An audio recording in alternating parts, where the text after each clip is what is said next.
The thunderous hoofbeats echoed across the Wyoming plains like gunshots, each impact sending tremors through the earth beneath Lady Victoria Ashford's delicate boots. She had never seen a man so imposing, so utterly commanding in his presence as the giant who dismounted from his coal-black stallion. Ezekiel Zeke Hardcastle stood nearly 7 feet tall, his broad shoulders blocking out the afternoon sun as he approached the steps of her pristine Victorian mansion.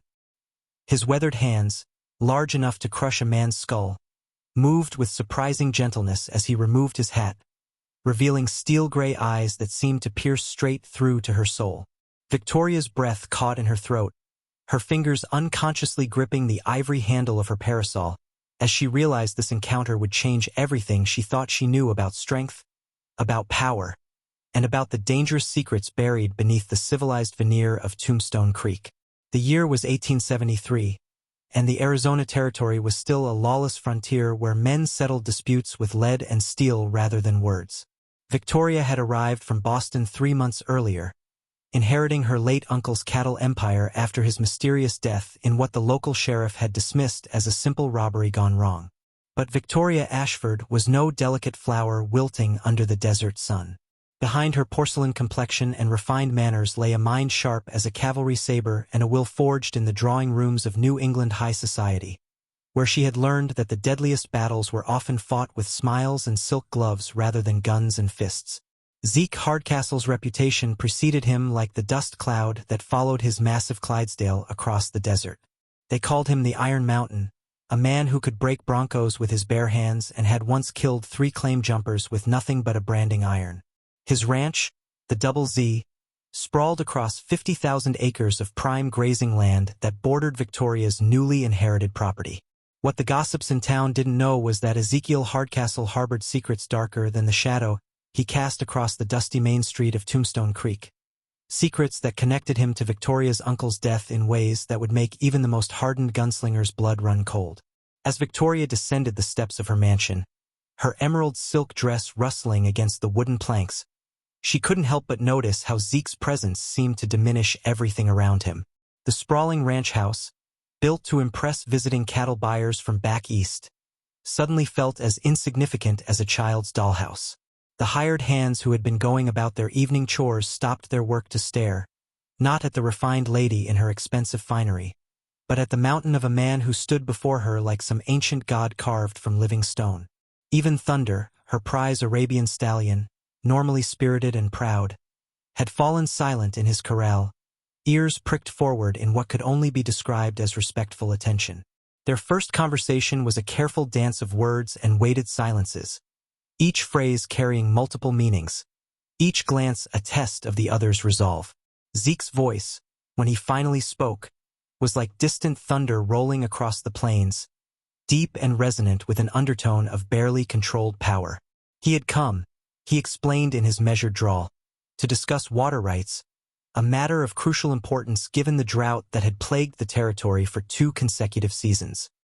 His cattle were dying, his men growing restless, and the creek that ran between their properties had dwindled to little more than a muddy trickle that barely sustained her smaller herd, let alone his massive operation. Victoria listened with the practiced attention of a woman who had learned to read between the lines of men's words, to hear what they didn't say as clearly as what they did. There was something in Zeke's steel-gray eyes, a flicker of recognition that suggested this was not their first encounter, though she was certain she would have remembered meeting such an extraordinary man. As he spoke of water and cattle, of survival and necessity, his gaze kept drifting to the locket she wore at her throat, an antique piece that had belonged to her mother and was the only jewelry she never removed. The intensity of his attention made her skin prickle with an awareness that had nothing to do with the desert heat. The first hook came when Zeke reached into his vest pocket and withdrew a photograph, its edges yellowed with age and handling. Victoria's world tilted on its axis as she recognized the image. Herself, her uncle Cornelius, and a third figure she couldn't quite make out, standing before what appeared to be a mine entrance somewhere in the Colorado Rockies. The problem was, Victoria had no memory of ever being in Colorado, had never met her uncle before inheriting his estate, and had certainly never posed for such a photograph. Yet there she was, unmistakably herself, wearing the same locket that now hung around her neck, looking perhaps 10 years younger but undeniably the same woman. Zeke's revelation shattered her carefully constructed understanding of her own life. According to him, Victoria Ashford had lived in Tombstone Creek for nearly 2 years, working alongside her uncle in what the locals believed was a silver mining operation but was actually something far more dangerous and infinitely more valuable. She had been his partner, his confidant, and according to whispered rumors, the only person Cornelius Ashford had ever truly trusted. Then, 3 months ago, both Victoria and her uncle had vanished without a trace, leaving behind only empty buildings and a mystery that had consumed the thoughts of every person in the territory. The woman standing before him now, Zeke continued with growing certainty, was not Victoria Ashford at all. Despite her identical appearance and intimate knowledge of details only the real Victoria could have known. She was someone else, someone who had assumed Victoria's identity so completely that she had even fooled herself into believing it was real. The question that burned in Zeke's eyes as he spoke was not who she really was, but why she had chosen to become Victoria Ashford, and what had happened to the original woman whose life she had claimed as her own. Victoria's mind reeled as memories that felt both foreign and familiar began to surface like air bubbles rising from the depths of a still pond. Flashes of images that made no sense. Her hands covered in dirt and blood, the sound of pickaxes striking stone, the acrid smell of gunpowder and fear. She saw herself in the photograph again, but this time the third figure was clear. Zeke Hardcastle, younger and somehow less imposing, looking at her with an expression of such tenderness that it made her heart ache with longing she couldn't explain. The truth, when it began to unfold, was more shocking than any fiction the penny novelists back east could have devised. Victoria Ashford had discovered something in her uncle's mine, something that certain powerful men would kill to possess and die to protect.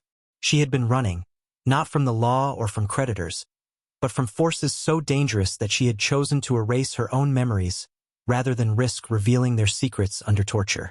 The process had been experimental, dangerous, and apparently successful beyond her wildest hopes. She had become a ghost haunting her own life, invisible even to herself. Zeke's role in this mystery ran deeper than simple neighborly concern for water rights. He had been Victoria's protector, her partner in more ways than one, and the man she had trusted with her life when she made the desperate decision to disappear into the anonymity of lost memory. He had watched from a distance as she rebuilt herself from nothing, becoming a stranger wearing the face of the woman he had loved and lost. His presence now was not coincidental. Danger was approaching Tombstone Creek like a plague of locusts, and Victoria's carefully constructed amnesia was about to be shattered by forces beyond either of their control.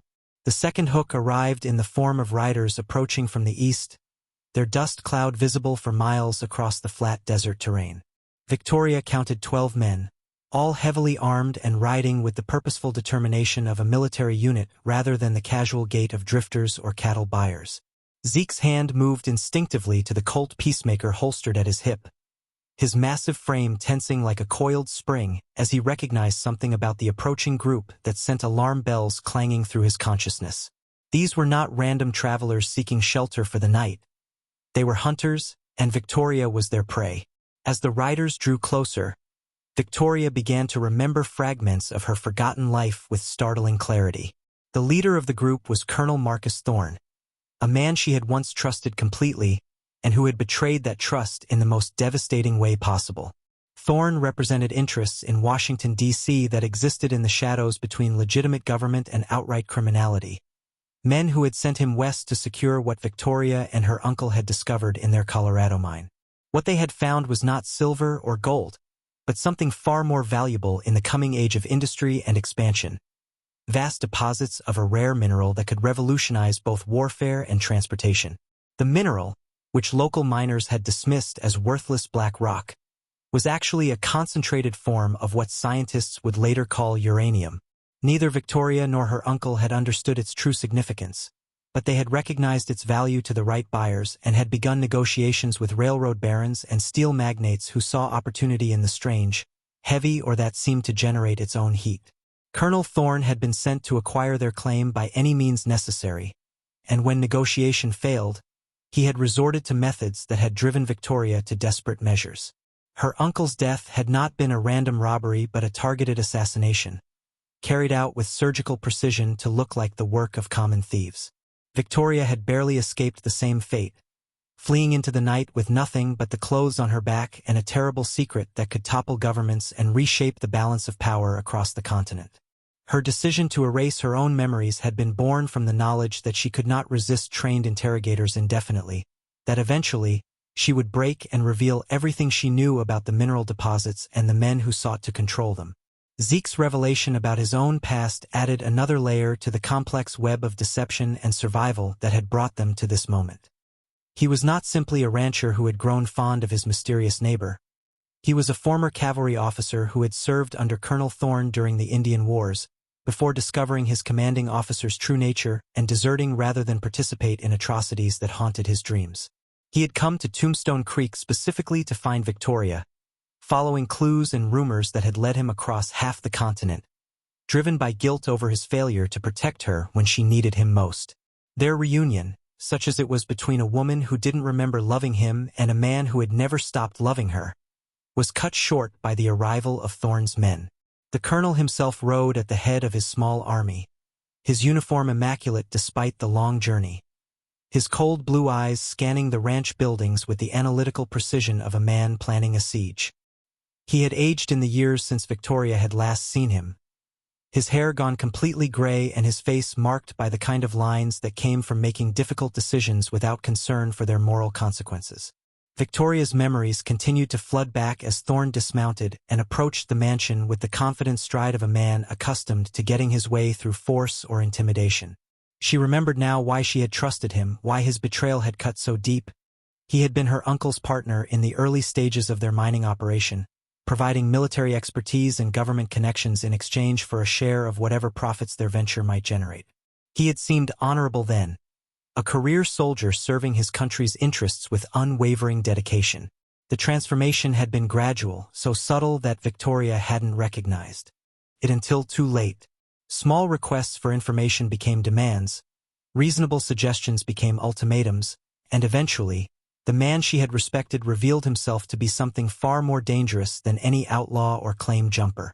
Thorne represented forces that viewed the American West not as a frontier to be settled but as a resource to be exploited, regardless of the human cost involved in that exploitation. As Thorne's men spread out to surround the ranch buildings, Victoria felt the last of her artificial amnesia crumble like a dam giving way before flood waters. She remembered everything now: the mine, the mineral, her uncle's murder, and most importantly, where she had hidden the documents that proved the existence and location of the uranium deposits. The information was not in the ranch safe or buried somewhere on the property, but in a place so obvious that no one would think to look for it there. The confrontation that followed was a masterpiece of controlled violence and psychological warfare. Thorne had not come to negotiate or to make offers of partnership. He had come to collect what he viewed as government property and to eliminate any witnesses who might complicate his acquisition of the mineral rights. His men were professionals, former soldiers like himself who had found lucrative employment in the shadows between law and lawlessness that characterized the post-war frontier. But Thorne had underestimated both the resources at Victoria's disposal and the lengths to which Zeke Hardcastle would go to protect the woman he loved, even if she couldn't remember loving him in return. The ranch was not the simple cattle operation it appeared to be from the outside. Victoria's uncle had been paranoid enough to prepare for exactly this type of assault, and his preparations had been thorough and deadly. Hidden throughout the buildings were weapons caches and defensive positions that could turn the ranch into a fortress capable of withstanding a sustained siege. More importantly, Cornelius Ashford had not been working alone in his final months. He had recruited allies from among the local Apache bands, men who had no love for the federal government and its representatives, and who had agreed to protect his niece in exchange for gold and weapons that could help them in their own struggles for survival. The battle that erupted as the sun began to set over the Arizona desert was unlike anything the territory had seen since the end of the Apache Wars. Thorne's disciplined soldiers found themselves facing not just Victoria and Zeke, but a coalition of ranch hands, local miners, and Apache warriors who materialized from the landscape like vengeful spirits. The ranch buildings became a maze of crossfire and deadly surprises, each room potentially containing death for the unwary intruder. Victoria fought with a skill and ruthlessness that surprised even Zeke, her refined Boston mannerisms falling away to reveal the hardened frontier survivor she had become during her first residency in Tombstone Creek. She moved through the ranch house like a ghost, appearing where least expected and disappearing before Thorne's men could bring their superior firepower to bear. Her weapon of choice was not the derringer that most frontier women carried for protection, but a modified Winchester rifle that she wielded with the precision of a professional marksman. Zeke proved why the locals called him the Iron Mountain, his massive frame seeming to absorb punishment that would have killed lesser men while his return fire was devastatingly accurate. He had positioned himself in the ranch house's bell tower, giving him a commanding view of the entire battlefield and turning his rifle into an instrument of tactical dominance. Every shot he fired found its target, and gradually, Thorne's numerical advantage began to erode under the withering accuracy of his marksmanship. The revelation of the document's hiding place came in the midst of the battle, when a stray bullet shattered Victoria's locket and revealed the tiny scroll hidden within its hollow interior. The information she had thought lost was literally as close as her own heartbeat, encoded in a cipher that only she and her uncle had known. The mineral deposits were far larger than Thorne had suspected, stretching across multiple territories and potentially worth millions of dollars to whoever controlled them. But Victoria had one final surprise for the colonel and his remaining men. The documents in her locket were not the originals but carefully crafted forgeries, designed to lead any would-be claim jumpers on a wild chase across half the continent while the real information remained safely hidden. She had learned from her uncle's death that trust was a luxury she could no longer afford, and had taken steps to ensure that even under the worst circumstances, she would retain some measure of control over her own fate. The true location of the mineral deposits was known only to 3 people: Victoria, her uncle, and Zeke Hardcastle. Cornelius Ashford had taken the secret to his grave, but not before ensuring that his most trusted friend would be able to protect his niece and her inheritance from those who would exploit both. The real documents were hidden in a place that only Zeke could access, locked away until Victoria's memory returned and she could make informed decisions about her future. Colonel Thorne's final gambit was both desperate and predictable. With his force decimated and his mission failing, he attempted to take Victoria hostage, trading her life for the information he had come so far to acquire. It was a strategy that might have worked against the pampered Boston socialite he expected to find, but it failed catastrophically against the hardened frontier woman she had become. Victoria's response to his threats was swift and final. The derringer she drew from her boot was small and elegant, a lady's weapon designed for close quarters and desperate circumstances. The single shot she fired ended both Thorne's threat and his life, leaving his surviving men leaderless and demoralized. Faced with continued resistance from a determined enemy that seemed to know their every move, the remainder of his force chose discretion over valor and began a fighting withdrawal toward the territorial border. The aftermath of the battle revealed the true scope of the conspiracy that had claimed her uncle's life and stolen her memory. Thorne had been only one tentacle of an organization that reached into the highest levels of government and industry, men who viewed the American West as their personal preserve to be exploited without regard for law or human decency.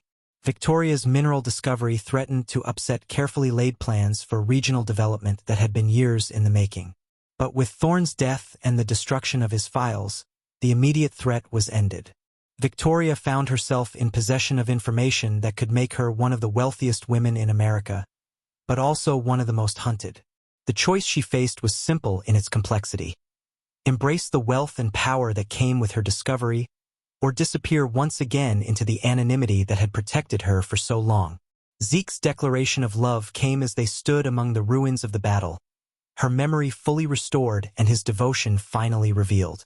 He had spent 3 years searching for her, driven by a love that transcended memory and identity, and he was prepared to spend the rest of his life protecting her regardless of what name she chose to call herself.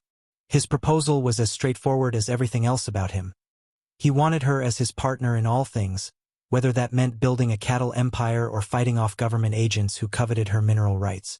Victoria's response was to kiss him with a passion that seemed to ignite the very air around them.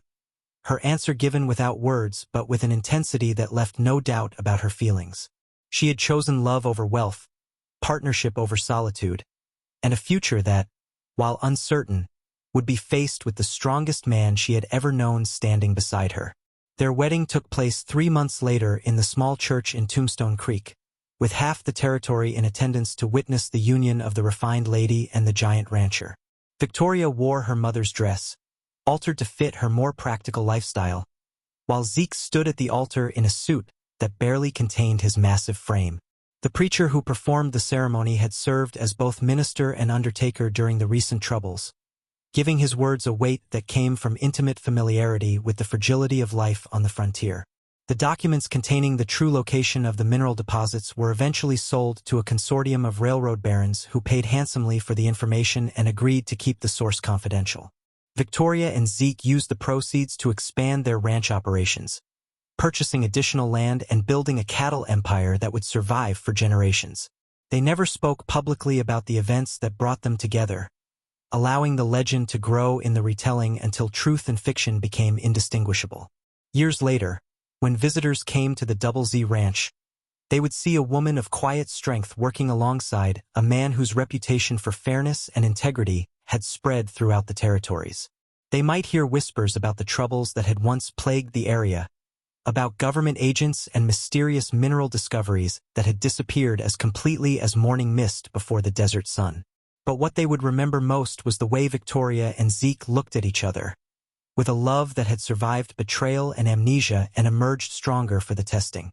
They would remember the gentle giant who could calm the wildest bronco with a whispered word, and the refined lady who could outshoot any man in the territory when circumstances demanded it. The story of their reunion became legend in Tombstone Creek, passed down through generations of families who settled in the area after the troubles ended. They called it a love story, and perhaps it was. But it was also a story of courage, of ordinary people standing up against extraordinary evil and refusing to be broken by forces that sought to consume them. In the end, Victoria Ashford found something more valuable than uranium or gold, or any mineral treasure hidden beneath the desert sand. She found herself, her memory, and a love that proved stronger than any force the government or its shadowy representatives could bring to bear against it. The giant rancher and the noble lady had faced their demons together and emerged victorious, proving that sometimes the greatest strength comes not from size or skill with weapons, but from the simple refusal to surrender the things that matter most.